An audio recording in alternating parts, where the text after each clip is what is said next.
Hi, I'm Sarah Friend. I'm an artist. I live in Berlin, but I'm from Canada. I used to live in Toronto, and I actually went to OCAD. Fun fact, it's very different than the work I make today, but I actually majored in painting back when I was a student here. And now I mostly make work with software, sometimes sculpture, often interactive online projects.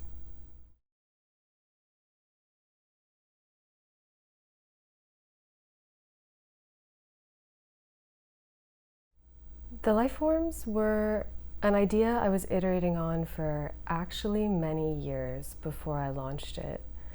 Um, I used to work with alternative currencies, and in the world of alternative economics, there's this concept called demurrage, which is currency that decays.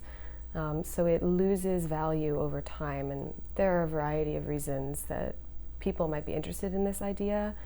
I was interested in bringing that kind of mechanic to a different space. So at first, the very first versions of life forms were called the gift economy, and they were these tokens that you had to give away or they would suffer from this demurrage effect. But like many art ideas, I kind of incubated it for many years, and over time, it lost the word demurrage, even though the mechanic is still similar, this process where you have to give them away every 90 days or they died. And they also gained the digital pets narrative, which I think is a core part of what people like about the project and relate to. They find it very cute. I'll also say that the year I finally did launch Lifeforms was 2021, and that year was a year that a lot of people were releasing NFT projects, and Lifeforms is also an NFT project. But I found a lot of the early NFT projects a little bit frustrating. I felt like there was a missed opportunity to show what was possible with programmable artworks. Most of them weren't really doing anything with this base layer of the mechanics of what the NFT really was. So I also got excited about showing that with a project too.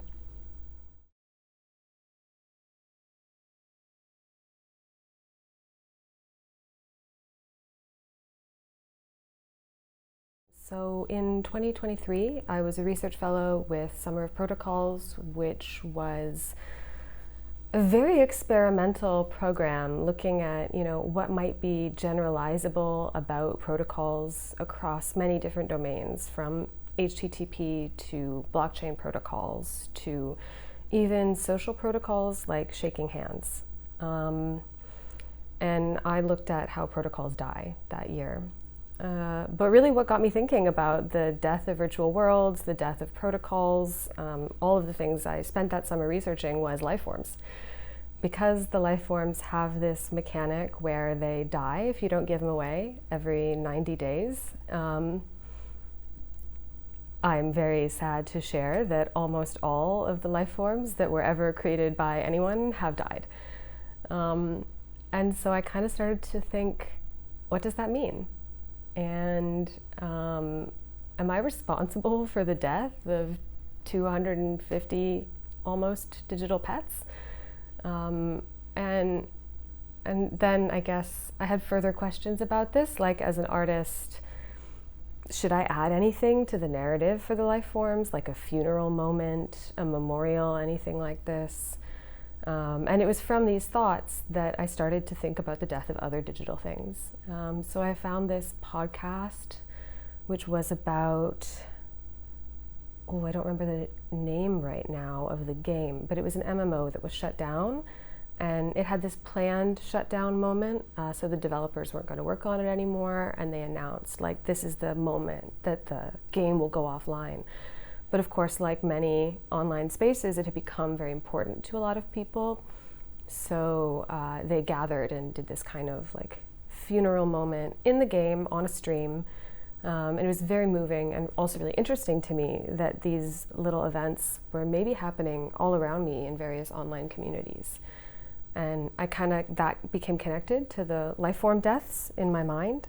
And yeah, that was the seed that all that research grew out of. So if you're interested in these subjects, I wrote a lengthy and kind of rambling, but perhaps interesting paper about it.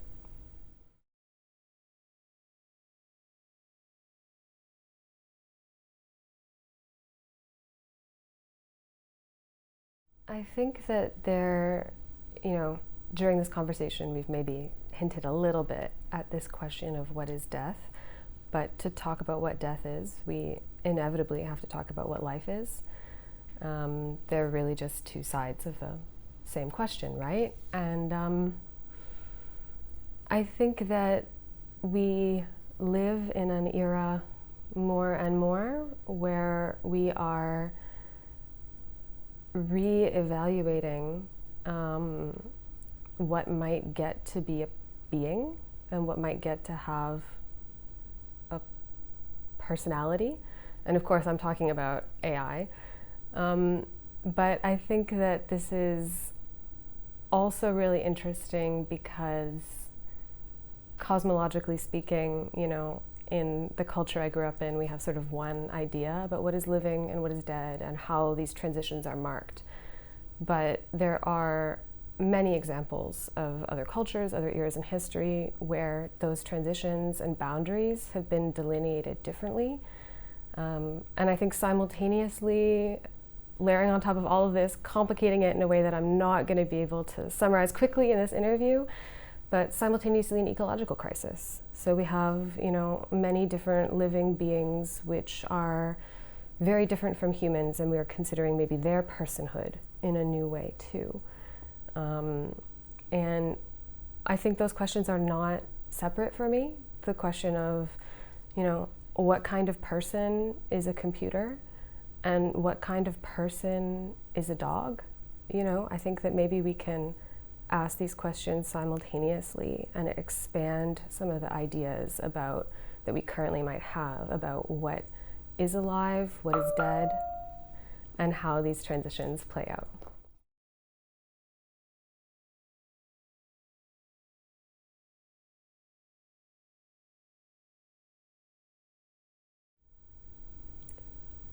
I think, okay, this is a complicated one.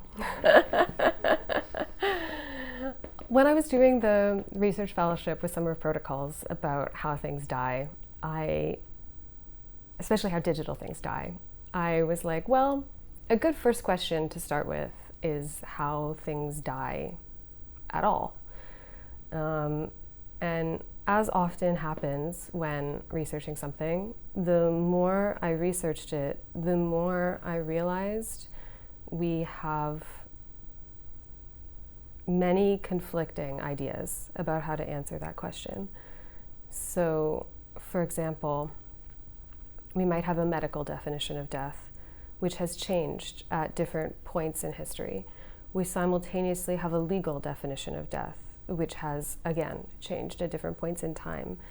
And they might not agree fully in certain edge cases or circumstances that we have. For example, if someone goes missing, there's a period of time that you have to wait before they can legally be declared dead. And in some places, that's 5 to 7 years, which is a substantial period of time. And during that time, their physical body might have died or may not have died. And so there's a bit of a disagreement or a limbo space where it's uncertain. The decision that would mark their death, which is decided by this legal process, this protocol, has not yet been made. And so I started to think about all these examples, and I guess from a sort of protocol perspective, I feel there are different protocols in place in every jurisdiction, but it always has a bit of a similar shape. In that there's some kind of authority figure, medical, legal, religious, that decides.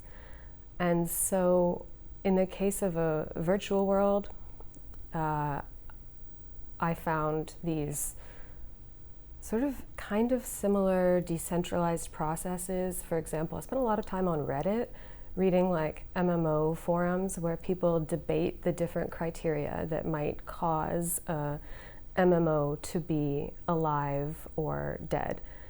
And they make lists with different sort of check marks. And I thought that this was very interesting because actually that's what a doctor does when they're diagnosing death. They have symptoms that they look for. In 2025, it would be neurological symptoms. So, does the eye dilate when it's exposed to light or not? Things like this. But in the MMO world, people would look for, when was the last news update from the developers? Things like this. And so there's kind of a similar structure of observing symptoms and making a diagnosis. The only thing lacking in some of these virtual spaces is the authority building apparatus that makes doctors able to make this decision. And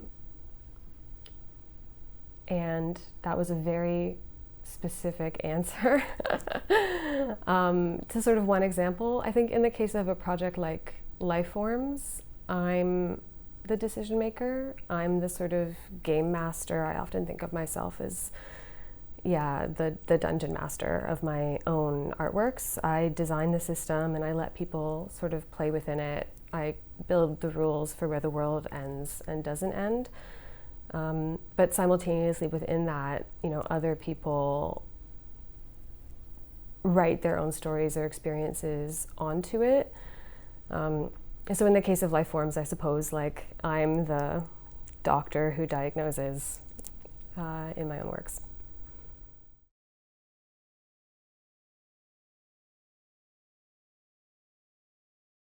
I think that Lifeforms has sparked a bit of a conversation about what an NFT-based artwork can be, how it can move within communities. And I think it's done a bit of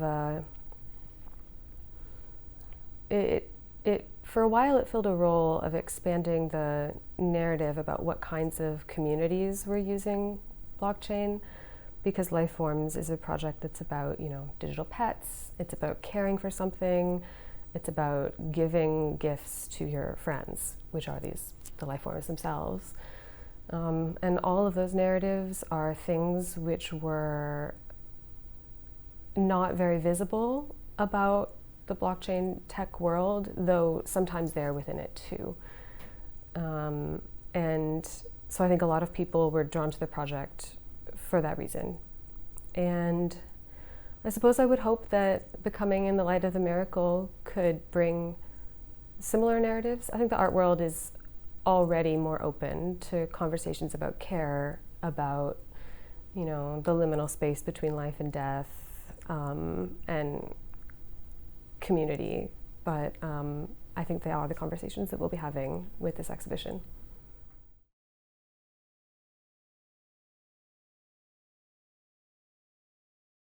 Yeah, I can share some upcoming projects. I'm not working on anything to do with the Lifeforms right now because the project that we're going to be showing here at On-Site Gallery is kind of the Lifeforms memorial, and I imagine it as the wind down layer for Lifeforms. So I don't really see myself doing anything further with that project for maybe ever, but definitely not in the short term. But I've been doing this project for some years now, since 2023. And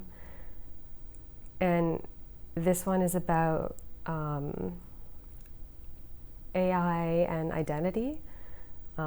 So there are all these ways that AI tools might know who I am. They might have information about me. They might allow other people to make things with my voice. And I think that there are new protocols for consent and identity and the various negotiations thereof, which need to be developed.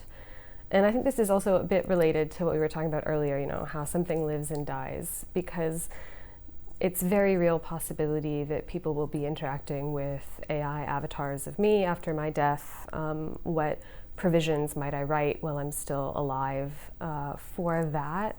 It's a very interesting thing to think about that we have not got very much social consensus about at all yet. And so I've been doing these projects, and I did one where I made a model that can make images of myself, and I sold prompt credits for it, and then I allow all the collectors to make an image of me. So it's a little bit Instagram influencer, OnlyFans model adjacent, but it's also a little bit like, who is this person, Sarah Friend, and can someone else be her for a minute? And I'm actually heading to New York in 3 or 4 days to go to an opening for that project on Little.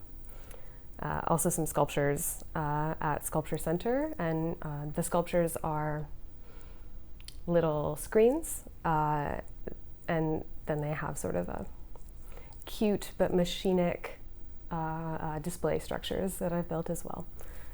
So that's the thing I've been working on in the last month, and will be presenting publicly in a new way.